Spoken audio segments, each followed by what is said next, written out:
Welcome to the original Theme Park Podcast.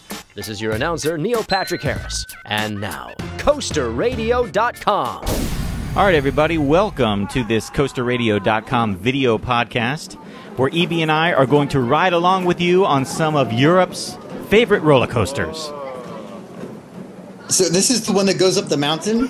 That's right. This is from Wiener Prater. What is EB. that? Is that a clown like humping an ice cream cone? Yeah, this is actually one of a very strange roller coaster. It's called the Hochschaubahn. It is a roller coaster that was built in 1950. It's at the Wiener Prater in Vienna, Austria.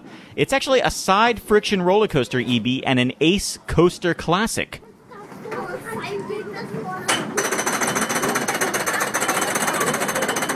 And here we are. There's your thumb. That's right. Now, I apologize for the thumb. This is when I'm kind of getting used to my new iPhone 4 and didn't quite realize where my hand was. But this is a very interesting roller coaster at the Wiener Prater because it's very slow, first of all, and gives you a chance to kind of look around. As you can see right now, I'm looking over at the park. There's the big Sky Tower and some other rides, the ejection seat. Now, see, I'm expecting a drop right here. Yeah, you're not going to get one because there aren't that many drops. I think in the whole thing, there are 3 drops, including a double dip, which you'll see later. But the best part about this ride, EB, is the theming. It's actually based after the largest mountain in Austria, the Großglockner. And so you're going to have actually see us go through 7 different tunnels. Here's the first one here. But what you have to remember about this is since this is a side friction roller coaster, there are no upstop wheels. And there's actually a guy who might even be drunk a couple seats behind me who is riding the brake. So keep that in mind. But here it is. Here's actually the first drop, EB, and actually where you do get to pick up a little bit of speed. Yeah, there you go. You get a little bit of a big drop. Yeah. But look at all of the cool theming around. You know, you've got the castle over there at the side, some nice pools below.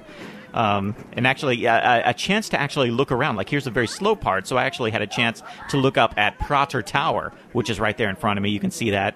Look at that scary ride. There's those swings. That's crazy. Now, can you actually go to the top of Prater Tower? It looked like there was an observation deck or something. It looks like it, but no, the only way to get to the top of that is actually to ride that ride that was over there. But this is your double dip? Yeah, there's the double dip there, and as you can see, it's going pretty slow. I mean, it's not the fastest roller coaster in the world, but a lot of fun. It's almost like a little bit like a dark ride that you actually get to ride, but, you know, a dark ride mixed with a roller coaster. Now, this is very compact, right? Because it has to fit on its own footprint. It's not interacting with any other rides in the park, That's right. This is its own. This is like owned by... Oh, there's some village. Yeah, there's some village down there. Oh, now look at a little bridge. There's some gnomes. Yeah, now check this out. You're actually going to see these gnomes that are on those platforms there. They're spitting there goes water, one. and that's why these guys are ducking, because they're spitting water across. You'll see it right here. Check out this gnome. You'll actually see some water going across. Oh, there it is. Oh, jeez, that guy. Yeah, that German guy there, he had to duck low to see. But it's a very fun ride, and you can really see here just some of the theming. I mean, this is from, like, the 1950s. This was even before the Matterhorn at Disneyland, which this kind of looks like a little bit, you know? It's just very odd. Oh, now you're underground? Yeah, now you're in another tunnel. Underground. Yeah. I mean, so, you know, it's like a dark ride mixed with a roller coaster. It's very cool, and there you are at the end of it. So it's kind of like it's rather than saying it's a slow roller coaster, I would say it's almost a fast dark ride. Yeah, that's right. Now we're going to move to another country. We're actually in Budapest, Hungary right now. This is at Vidámpark, and this is the Hullámvasút. I hope I'm saying that right. Now, right away, EB. Coaster cars. Yeah, check this out. This is actually in the station. The Oh, ride. this is the jumping on you were talking about. Yeah. Where it doesn't even stop. The ride does not stop. You actually just jump in as you go. So you got to be quick. They're not going to stop for you. This is another ride that's a side friction roller coaster that does not have upstop wheels, and it actually has a guy. You can see him actually a couple seats ahead, right there in the center. You see that seat. He's in the orange shirt. Actually is the brakeman. So you'll actually see him at some point. I also see that there's no lap bars or seatbelts. That is right. And nobody checking on any of those things. No seatbelts. And the funny thing about this roller coaster, EB, is that the seats were moving a lot. And I don't know if you're going to be able to see by watching. This is that rickety one you were talking about. Yeah. Now, I'm trying to give you some good shots of, like, the car has some nice theming with those dragons there. Now, you're going to like this. This is the part where I actually started noticing that the seats were moving and it felt a little rickety. But watch this. This is very interesting and something I've never experienced on a roller coaster before. But as we were going up on the lift hill, EB, check this out. There's the highway. You can actually see the highway of Budapest. Right next to the road. So as you can see... your rickety seats. Yeah, so this is where it was getting a little frightening. Now, again, just like before, I had my thumb on the lens. I wasn't exactly sure what this first drop was going to be like. Right, so, I'm thinking this is going to be a big drop. You just went up a big hill. Yeah, so I'm kind of holding on. And actually, you can see one of the other like tower rides there. So I'm kind of holding on for dear life at this point. As you can see, because it was so rickety. It was so rickety. Look at it. You can actually see the train's kind of like moving off their axis. I can there hear a it. little It's bit. like creaking. Yeah, it's like creaking back and forth. But I'm noticing nobody else is panicking yet. So I'm going to try to hold on to the iPhone as best as I can. But yeah, it was a little bit like scary. A native, Mike. You're exactly. very American on this ride. Yes, exactly. Now, you can see there's a lot of nice parts where it's going very slow, and you can kind of look around the park. You can look off to your left and see what's going on. But here come some of the dips, and they're actually, they're pretty substantial. And you're hoping that substantial for no restraints whatsoever. Yeah, no restraints. No lap bars, no seat belts, nothing at all. Yeah. And you can hear it. It's rickety. It's making some noise. This is pretty intense. Yeah, and there's the guy. No restraints. You can see him up there in the orange shirt. That's the brakeman. Yeah, there he is. Yeah. You can see him. Yeah, so he's right there. So he's about in the middle of the train.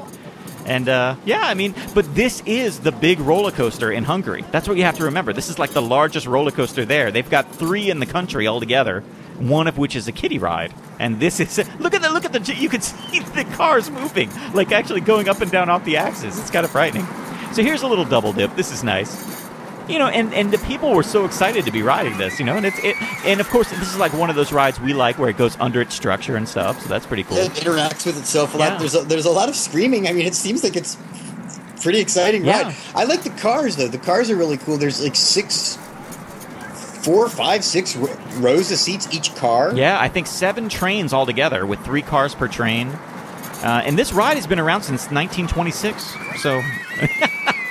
There you go. There's a nice dip there. So, the guy who is operating the brake has to be on his game because this is a pretty, they've got... Yeah, I wonder how much he's actually having to brake on these things. And if he didn't, with no restraints, you'd come popping out of your seat in some of these. Exactly. So, now, we were talking about this roller coaster for months here at the show. So, actually, when I was on it, it was kind of, I was thinking back to that. I was thinking, like, is this going to be the last time people hear from me? Like, is this ride going to make it? And Molly and I were actually talking about it. Like, do we actually... Oh, you can see the other train. They're running 2 trains. Right behind you, coming up right behind you. There's no blocking system on here. Yeah, no block blocking brake system.